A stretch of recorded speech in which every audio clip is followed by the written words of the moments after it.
So today we're going to do a bit of a take on a Greek dish called Stifado. I'm going to be doing this with aubergine, so the Italian round aubergine, and I'm also going to add a little extra vegetables into this. So I'm going to add some extra celery, carrots, which aren't traditionally found in a Stifado dish. Enjoy! So let me take you through the ingredients. So I've got aubergine. You can get larger aubergines, of course, but I'm only cooking for two. Onions, tomatoes. I'm using some manzano tomatoes, some garlic, two very large ones, or as I've got here, three medium-sized ones. I've got a mixture of different herbs here, spices, should I say, bay leaf, star anise, little clove, and little juniper berry. I've also got a piece of cinnamon. Going to make with the onions and the carrots and the celery and mirepoix. So that's going to form the body of our sauce. I've got some. I'm actually going to use aged sherry vinegar as opposed to red wine, which is normally traditional. I find it's got a little bit more of a sweetness to it. Also some red wine as well. Some passata. You could use tinned tomatoes. I kind of like using this particular one because it's very good. Black rice. You could use white rice, but I like the texture of black rice. It's also nice and nutty. And then we're going to finish it off right at the very, very end with some chopped Piedmont hazelnuts. And these are absolutely delicious. And they're roasted. They're already extra flavour. They're already roasted. Yeah, that's correct. But you could roast your own if you wanted to. Just give it extra flavour. Yeah, you certainly can.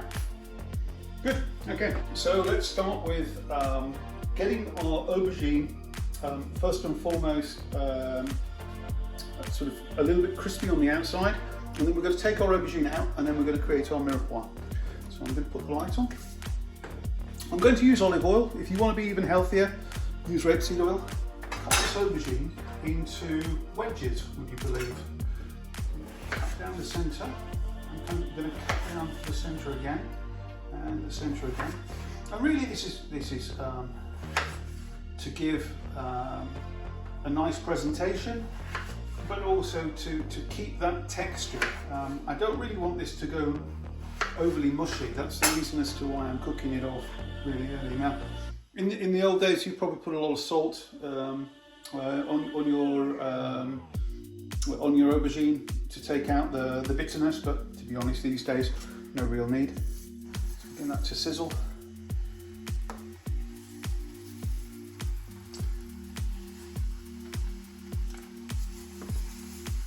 Just want to brown that through.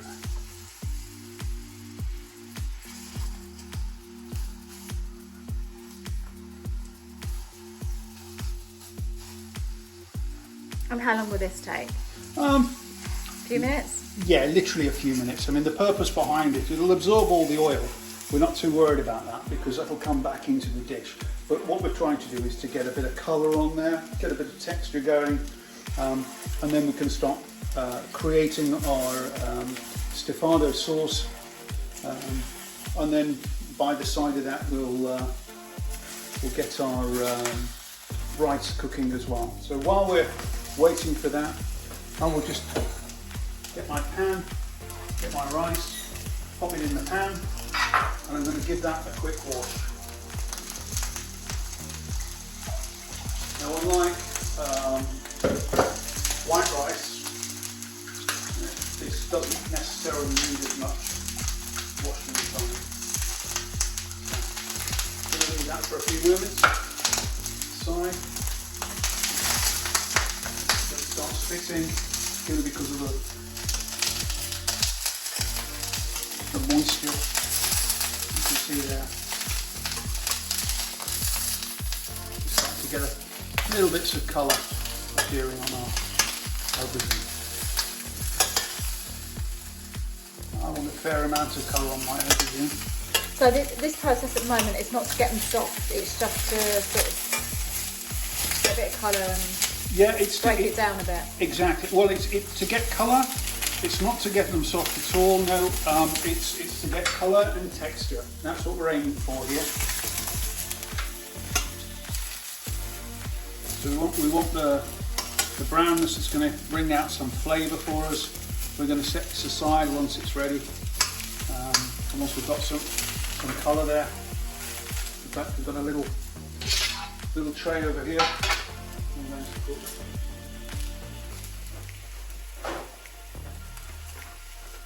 a little bit of kitchen towel on top of that tray.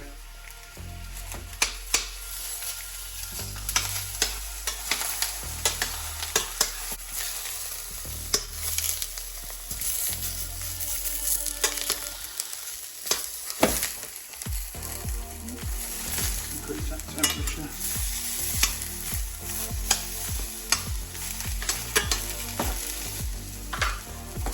So you've just got them on a medium heat at the moment? I've just gone and put them on medium to higher heat. So it's actually on an electric Mark 5, so it's relatively high.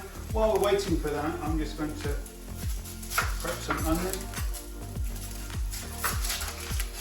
Start on Mirepoix.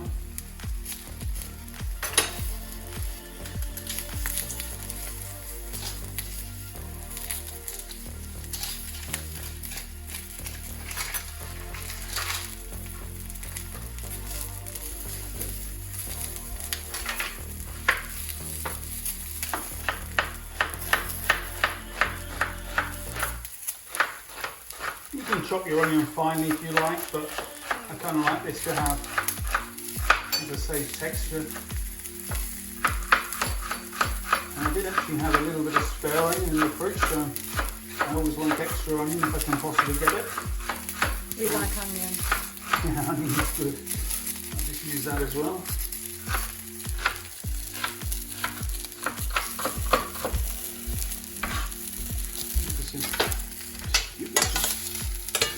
That's what we're looking for. Can you see that? Charred. That's what we're looking for. Nice. Gnarly.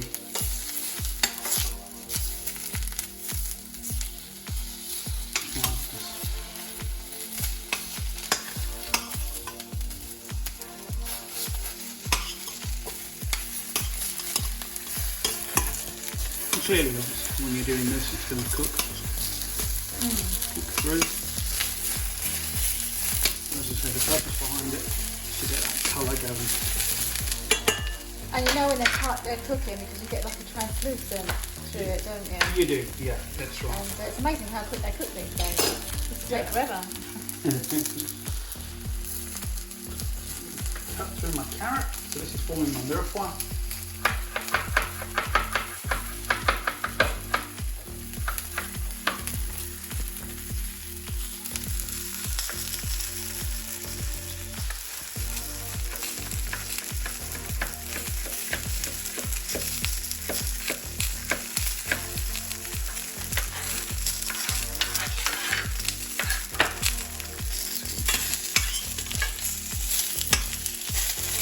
Nicely.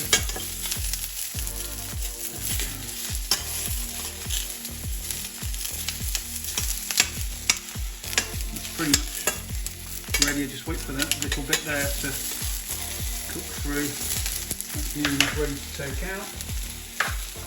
I'm doing that. Put my carrots down. One of these vegetables already pre-washed anyway, so... Yeah, they're all washed in filtered water. We live in the south. Our water has a lot of lime in it. So those are... Goodness knows what else. Okay, so those are going to go to one side. I'm going to rest. Just give this a quick... Our pan ready. A little olive oil in there.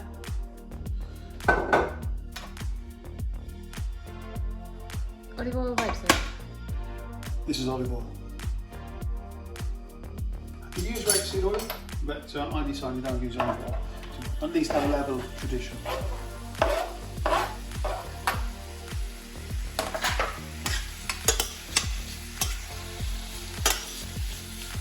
And I'm going to let this gently cook down.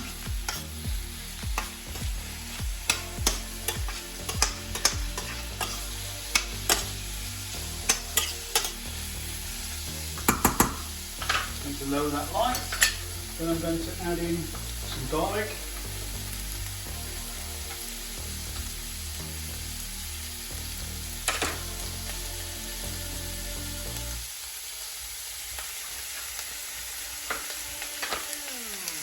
New garlic I've got is actually wet garlic.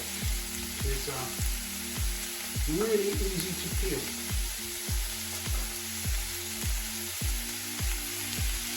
People are not aware that there's such a thing as wet garlic. There is. I've never heard of that before. Yeah.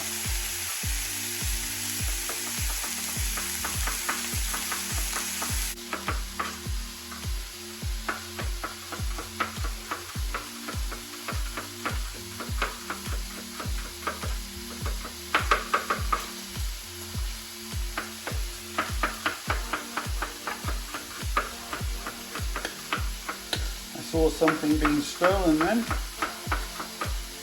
we're going to pop our garlic in.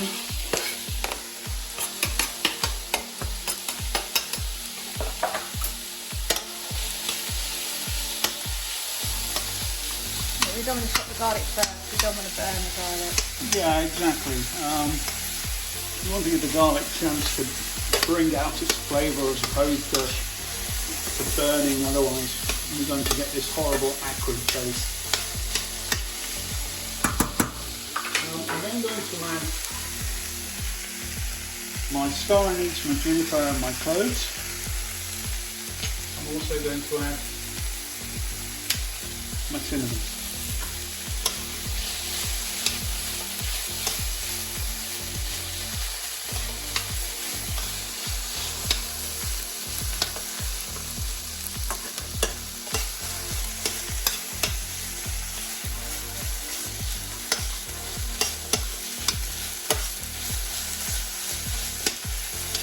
As you can see there, our onions are now becoming slowly but surely translucent. The smell that's coming off this is pretty special.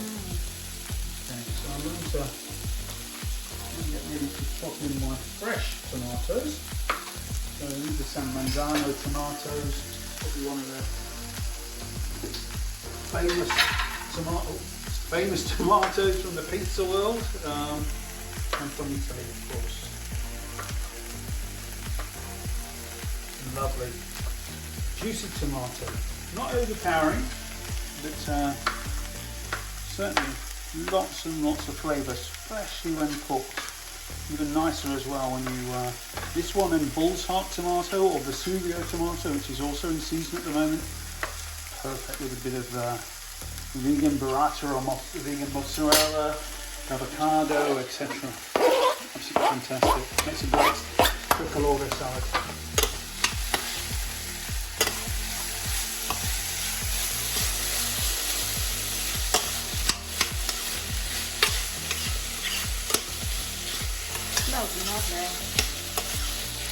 It's going to slowly but surely start getting deeper and deeper in colour, as you will see in a few moments. I'm just going to let that cook through. And the next thing I'm going to add is my vinegar. Dish. And this I want to cook out. So this is going to give the acidity to the dish. This is quite a rich dish and needs a little level of acidity inside it.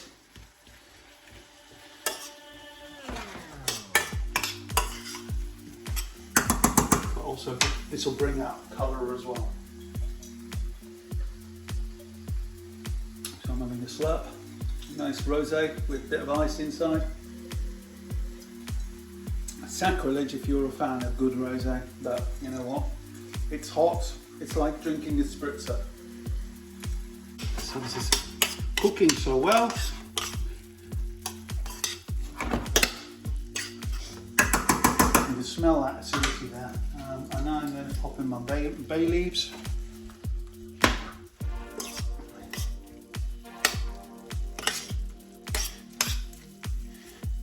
And I'm going to add in my red wine. This is going to give even more colour, so good glug of red wine in there.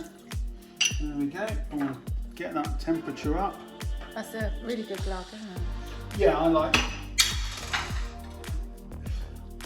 like to put plenty of red wine in my food, and you know, one of the reasons is it draws out a lot of the lovely flavours of the wine. Always use a good red wine as well. I mean, that's a pretty good bargain, to be honest. That Marks and Spencer's claret, less than 10 quid a bottle. Fantastic flavour.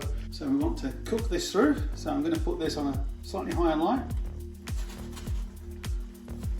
Then the last ingredient I'm going to bring together in this is going to be my tomatoes. I'm using a passata, which is by my favourite tomato producer, Muti. I have to say, if you can get hold of these tomatoes in lots of different stores, you pay a little bit more, but you'll be so surprised just what a difference they make. Okay, in a few moments, once we get this reduced down and the tomatoes in, we'll season this. A little salt.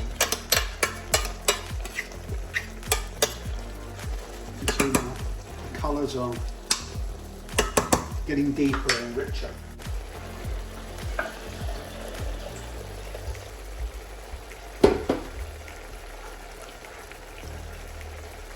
While we're waiting for all that to happen, I've just washed through my black rice. As I say, you can use a little salt in there. You can use ordinary rice, ordinary basmati rice, or you could use red rice. A far more nuttier flavour to them. Whereas white rice, it's the kernel itself. So it's lovely and fluffy, perfect for curries, but on something you're looking for extra texture for, definitely try black rice or red rice. And they're much more nutrient dense as well than normal white rice. Exactly. So this is cooking down now. The smell is amazing. Okay, so that's now cooking down quite nicely. And you can see that the colour now is becoming quite dark. And you can smell, you can really smell all those different spices in there just coming together. Okay, so that's cooked down well. That's cooked out all the wine. Now we're going to lower the lights, and we're going to pour in some lovely tomato passata.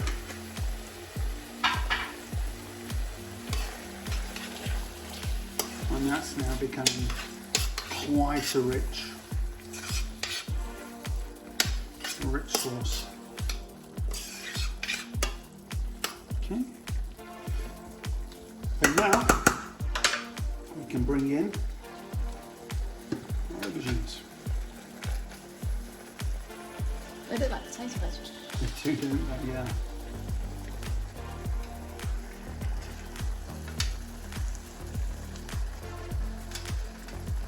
They're actually quite hot. You'd have thought that they'd cooled down completely by now, but they haven't. And what I'm going to also do here is just add a little bit of wood.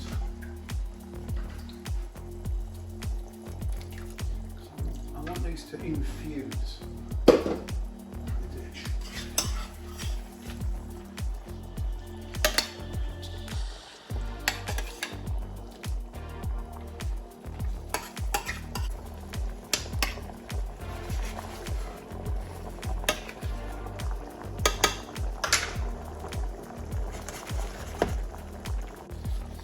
Seasoning.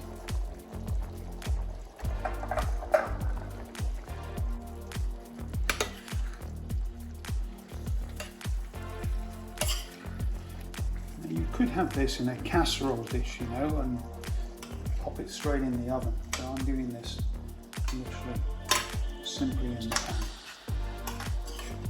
Just to show you, it can all be done in 1 pan. Let's taste this again. Clean a spoon. Oh, it has a lot of acidity there,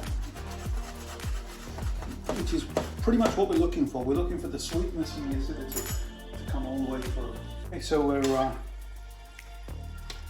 just making sure all our aubergines are simmering away. As you can see here, it's now a lot darker in colour. It's exactly where we want it to go. And yeah, we just want to make sure now our aubergines are all the way through cooked. And our sauce is pretty much cooked through too. Just give it a taste. And that's bringing the sweetness now. So the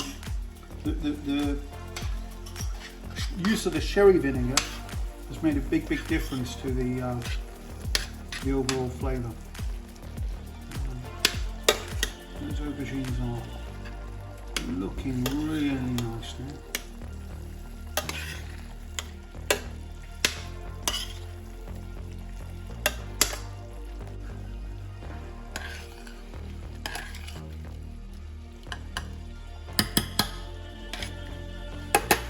Still got a bit of nuttiness there.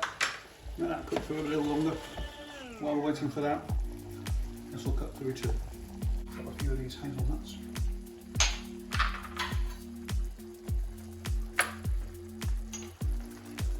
Just simply in half.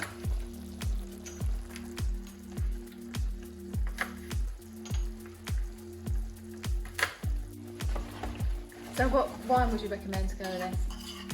Well, to be honest, I would recommend a medium body to a robust red wine. Perfect for this. There's lots of great Greek red wines that would work quite well. Nice Lebanese wine, for instance, like this one. It's quite a low cost but very tasty. Lebanese wine from the Bekaa Valley. Lots and lots of rich berries in there, but not overpowering and certainly not oaky. Which is perfect for this particularly. And that's now getting to a point where it's becoming nutty but a little softer, which is near where we want it to go. But we don't want it to be too grainy in the mouth. We want it to be sort of chewy in the mouth, would you believe? So we'll go to the rice, and pretty much the rice is ready. So we're going to just drain some rice off.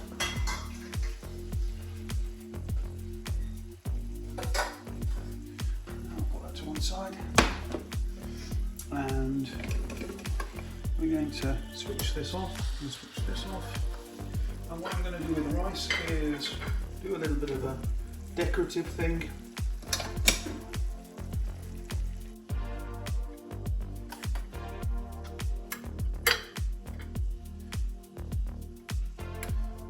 Do some rice.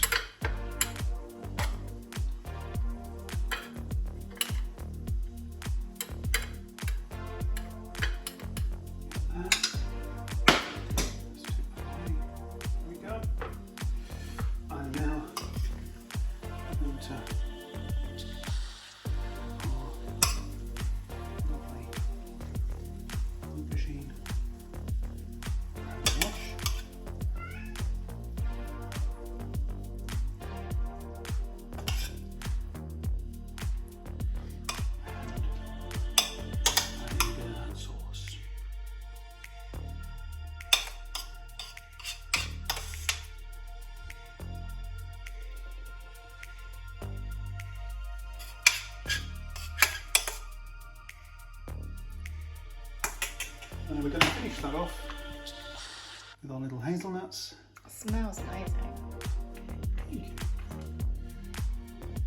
Yeah, to please.